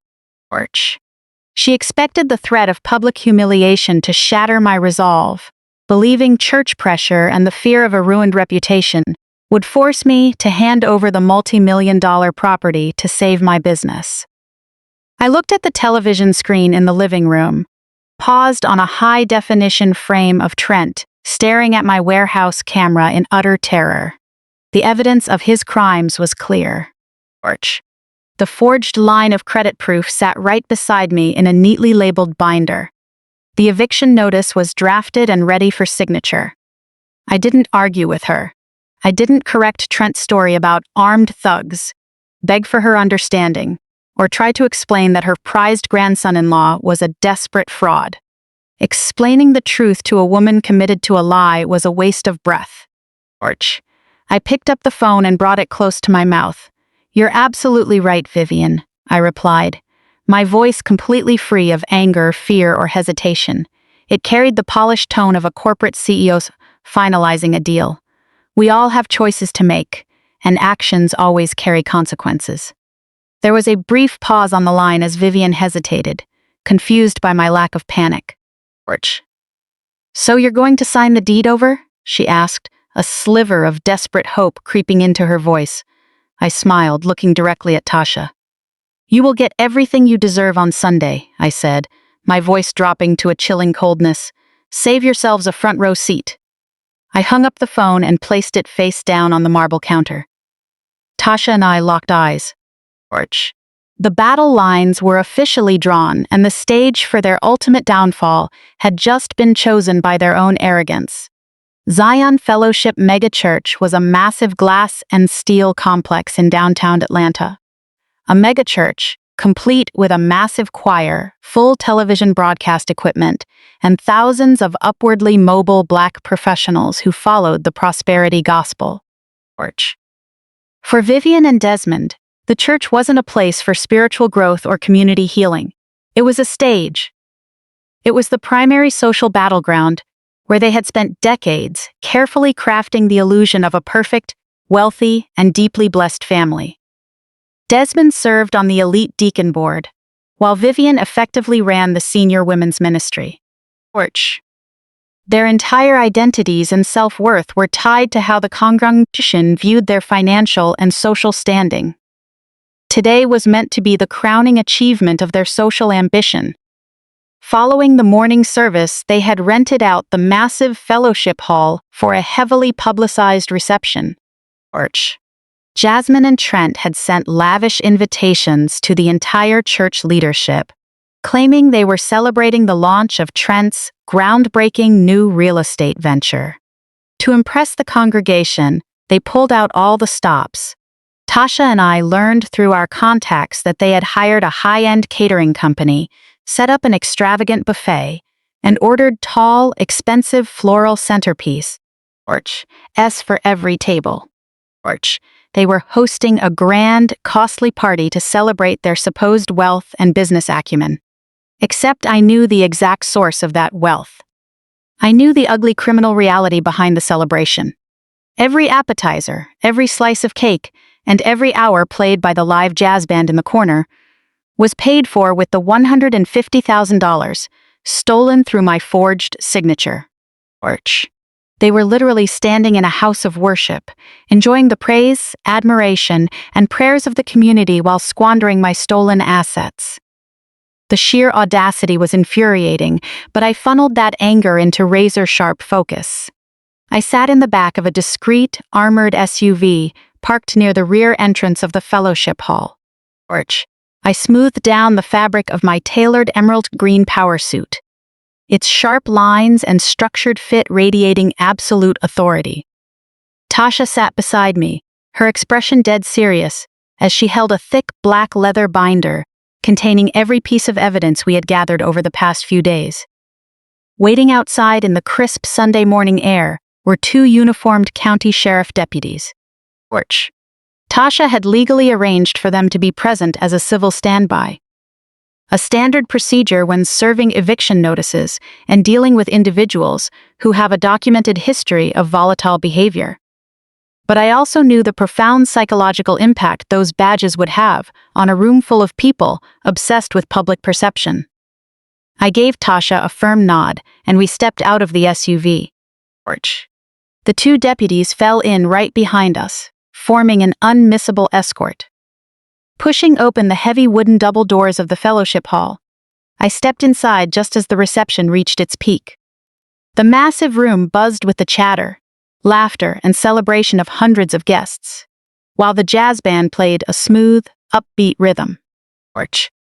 I stepped onto the polished stone floor, with Tasha on my right and the armed deputies on my left, the crisp click of my heels echoing rhythmically through the space. The shift in the room was instantaneous. Members standing near the entrance stopped talking mid-sentence, the moment they spotted the uniforms and then saw me. A sudden silence trickled through the crowd like a wave as people set down their drinks. I saw Sister Beatrice, the church's primary gossip, standing by the buffet table, her mouth agape. Brother Thomas adjusted his glasses in shock. The sea of congregants instinctively parted, opening a wide, clear path straight down the center of the hall. Noticing the sudden tension, the jazz band hesitated, the music stumbling before coming to a complete halt, leaving a heavy, suffocating silence in the room. As I walked down the aisle, I felt the ghost of the 19-year-old girl who used to sit in those pews walking beside me. The girl who was told she was a failure and thrown out onto the street while this congregation prayed for her sister's success. That girl was gone. porch. I walked with the unshakable confidence of a successful woman who held complete control over her life and business, and who literally owned the roof over my parents' heads. Keeping my posture straight, I kept my eyes fixed ahead. At the front of the room was a raised stage featuring a massive custom banner congratulating Trent on his fake business launch. Porch. Jasmine stood in the center in a stunning designer dress, holding a wireless microphone as she soaked in the attention of her audience. Trent stood beside her, looking insufferably pleased with himself, while Vivian and Desmond sat at a beautifully decorated round table directly in front of the stage, glowing with pride. Porch. Desmond was the first to realize what was happening when he caught sight of the deputies walking down the aisle. The color drained from his face instantly, and his knuckles turned white as he gripped the edge of the table. Jasmine followed his gaze and spotted me. Porch. The wireless microphone slipped from her hand, hitting the stage floor with a loud, screeching feedback pop that made half the room wince. Trent stumbled back, his eyes frantically scanning for the side emergency exits, looking completely cornered. Vivian, however, immediately went into survival mode. Porch. Seeing me escorted by law enforcement, her desperate instinct to control the narrative completely overruled logic. She pushed her chair back, marched up the stage steps, and snatched the microphone from the floor, her hands shaking with defensive rage. Her voice boomed through the speakers, echoing across the silent hall. "Camille!" she shouted, pointing a manicured finger at me. "Porch. How dare you bring police officers into this sacred space? You bitter, jealous woman. You just can't stand to see your sister succeed. You're trying to ruin a holy celebration because your own life is empty. I demand you turn around and walk out those doors right now before you embarrass yourself any further." Porch. She thought she could use the pressure of the crowd to make me back down, believing 3,000 pairs of eyes staring at me would force me to retreat. But I kept walking. I stepped onto the stage, my presence forcing Trent to back away toward the curtains. Locking eyes with my mother, I walked straight into her personal space without a word and reached out, firmly taking hold of the microphone. Porch. I wrapped my fingers around the cold metal and smoothly pulled it from her hand. Vivian tried to hold on, but her hands were trembling too violently to resist. She stumbled back a step, a look of sudden, terrible realization dawning in her eyes. She had controlled the narrative in this building for her entire life, but the power had just permanently shifted. Porch. Without giving her a glance, I turned my back on my mother and faced the 3,000 members gathered in the hall. The room was so silent you could hear the quiet hum of the air conditioning. "Good afternoon, Zion Fellowship," I said, my voice carrying clearly through the sound system. "I am Camille." Porch. "I'm the daughter who was cast out of this community 14 years ago because my parents decided I didn't fit into their perfect image. I am also the woman you've been reading about on social media over the last 48 hours. The so-called corporate monster, accused of trying to steal her parents' home and ruin her own family." Porch. A murmur rippled through the crowd as people nervously exchanged glances. "I know Jasmine has been collecting your generous donations," I continued, keeping my tone measured. "I know she stood on stages like this one, crying and claiming that Trent was sacrificing his own business capital to save our parents from my greed. But truth isn't something you can fake on the internet. Porch. Truth requires receipts." I looked toward the elevated media and lighting booth at the back of the hall. Earlier that morning, I had sent my own lead audiovisual director ahead. An expert who managed technology for major corporate galas, and he had easily taken control of the church's media system. I gave him a subtle nod. Porch. The massive digital screens behind the stage, the ones that had just been displaying impossibly large photos of Trent and Jasmine, flickered once and went dark, causing a collective gasp to echo through the room. A second later, the screens lit up again in vivid high definition. They weren't displaying family photos. They were displaying legal documents. Porch. I turned the congregation's attention directly to the screens behind me. "What you are looking at right now," I explained, my voice holding an aura of absolute authority, "is the official bank foreclosure notice for the historic property on Maple Avenue. Take a good look at the date. This was issued exactly 4 years ago." Orch. Desmond and Vivian were drowning in debt due to bad loans and a lifestyle they couldn't possibly afford. The bank was just 30 days away from throwing them out onto the street. The murmurs through the crowd swelled into a loud roar. I watched the church elders lean forward, squinting at the massive screen as they read the undeniable legal proof of my parents' financial collapse. Orch. The screen smoothly transitioned to the next set of documents. "This is the anonymous LLC I established 4 years ago," I told the congregation. "I purchased that debt directly from the bank.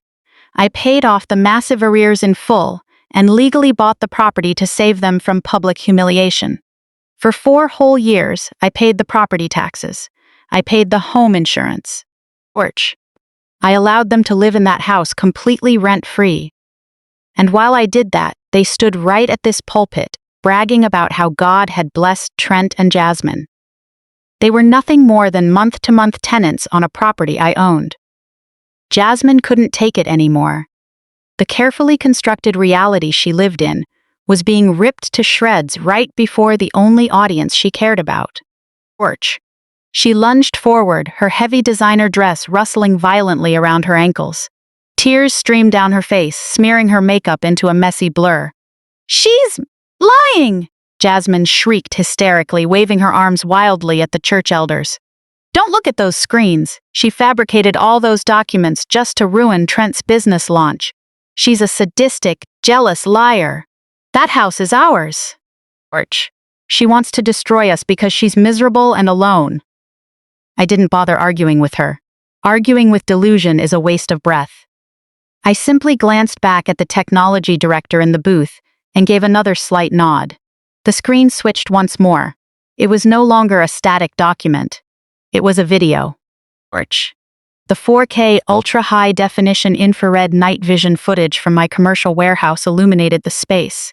The audio played with crystal clarity, completely free of background noise. Trent's face appeared on the megachurch screens, 50 feet tall. His booming, arrogant voice spilled out of the massive speakers, filling every corner of the fellowship hall. Orch. I let the congregation watch as he aggressively backed me into a corner at the loading dock. I let them listen as he proudly bragged about his crude forgery. "It was embarrassingly easy," Trent's voice boomed from the speakers, vibrating the floorboards. "Jasmine dug through some old boxes and found a financial aid form you signed. Orch. She spent 3 days practicing your signature until it looked convincing enough. We put your name down as the guarantor, and the money was wired straight into our account." A collective, deafening gasp erupted from the entire church. Vivian covered her face, letting out a loud wail, while Desmond slumped in his chair, looking physically ill. The video didn't stop there. Orch. I let it play until its most devastating moment. The congregation watched Trent sneer on screen. They heard him explain how he used $150,000 stolen from my equity to fund his new business venture.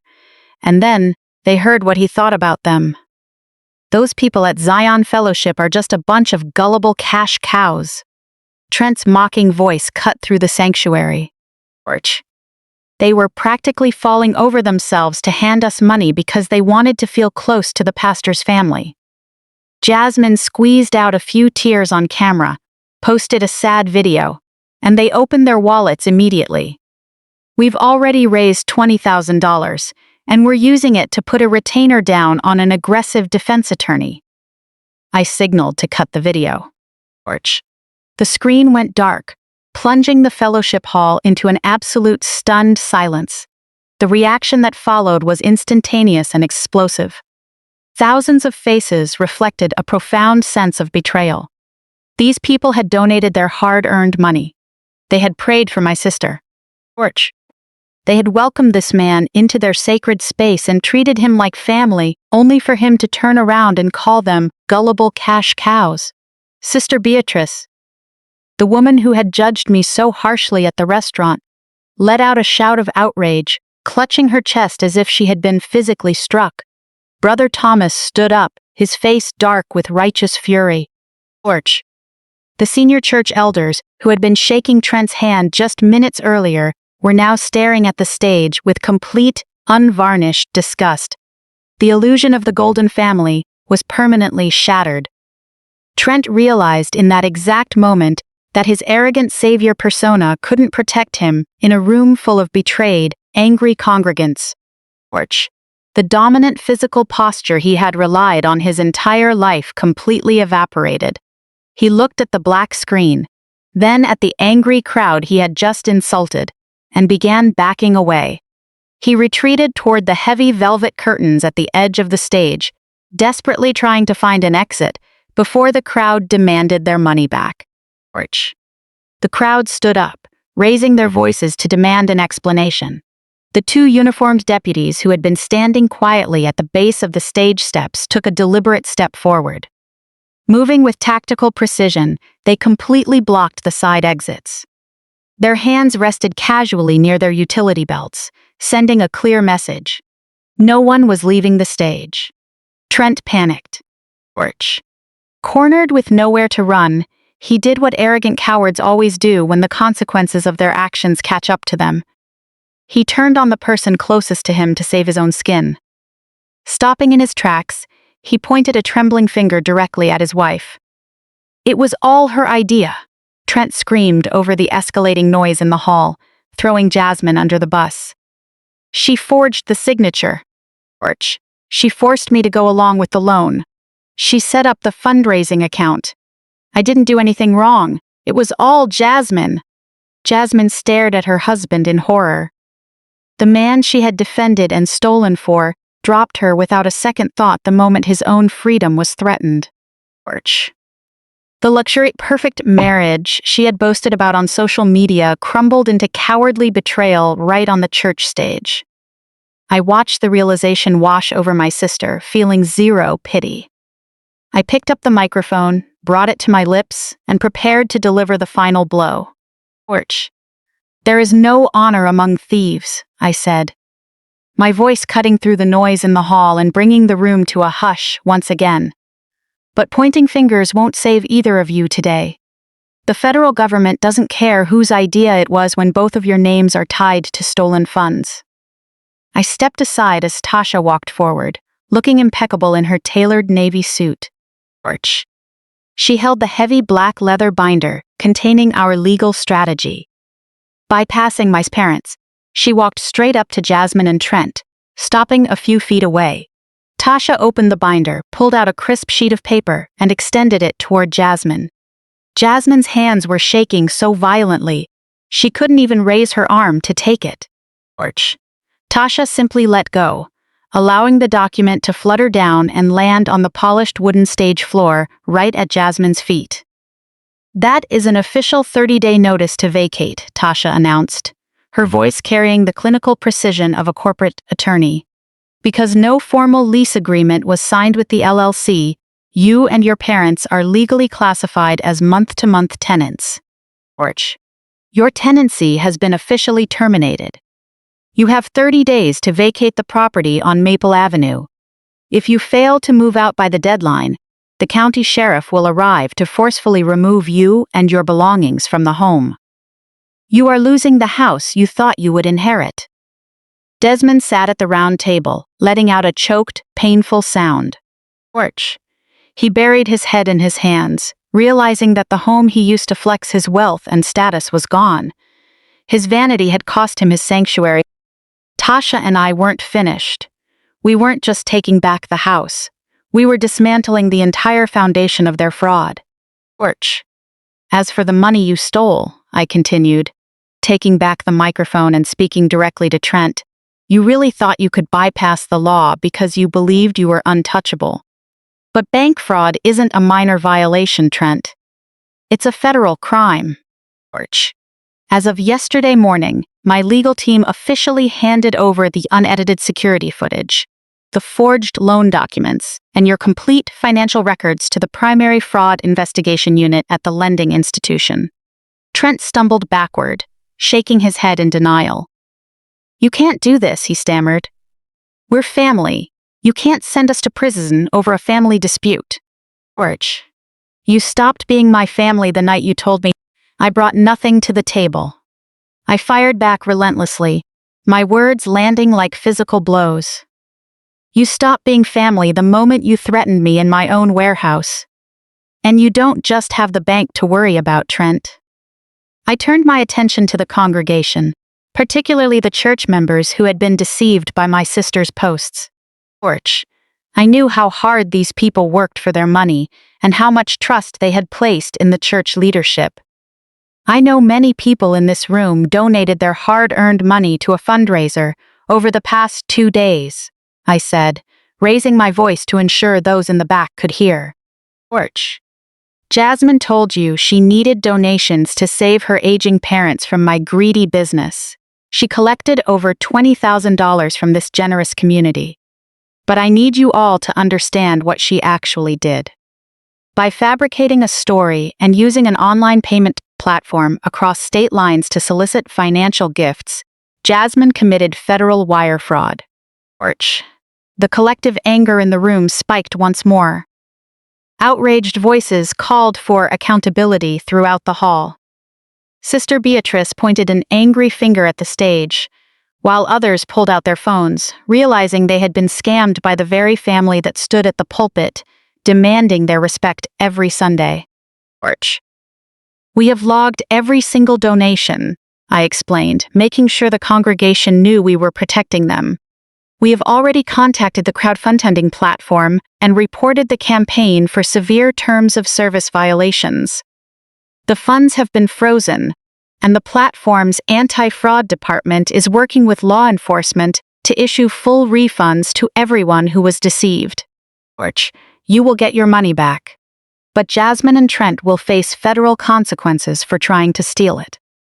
Jasmine collapsed onto her knees, her heavy designer dress pooling around her like a ruined rag. She wept hysterically, burying her face in her hands. The polished, wealthy influencer persona was gone, replaced by a broken fraud who realized she had run out of exits. George. Vivian couldn't process the level of destruction unfolding around her.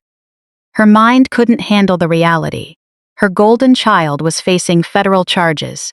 Her grandson-in-law was a coward, and her elite social standing had been permanently erased right in front of the people she had spent decades trying to impress. George. She stood up from her chair, opening her mouth to offer a final, feeble defense, but no sound came out. Vivian's eyes rolled back, her knees buckled, and she fainted, falling heavily back into Desmond's arms. He cried out for help, struggling to support her weight as he lowered her to the floor. George. A few church nurses from the front row rushed up to tend to her, while the rest of the congregation simply watched the downfall. I stood on the stage looking down at the absolute ruin of my family, feeling a deep, undeniable sense of finality. The 19-year-old girl who had cried in her car years ago had finally been vindicated. George. I hadn't destroyed them with my own hands. I had simply held up a mirror and forced them to look at their own reflection. I let their own greed, arrogance, and sense of entitlement bring about their undoing. Turning to Tasha, I handed her the microphone. Together, we walked down the stage steps, leaving the chaos behind. George. As we reached the polished stone floor, the 2 uniformed deputies stepped forward. Bypassing me, they walked straight up the steps toward the stage. They didn't look at the unconscious woman or the disgraced father. They walked straight toward Jasmine, who was still weeping on the floor, and Trent, who was cowering in the corner. George. "Ma'am, sir," one of the deputies announced, his deep voice easily carrying over the commotion. "We need you both to step outside with us. The Financial Crimes Division at the precinct has a few questions for you regarding a fraudulent loan and an ongoing wire fraud investigation. Don't make this any harder than it needs to be." George. The fallout from that Sunday morning was swift, brutal, and permanent. The moment the deputies escorted Jasmine and Trent out of the fellowship hall, the fragile illusion of their marriage completely shattered.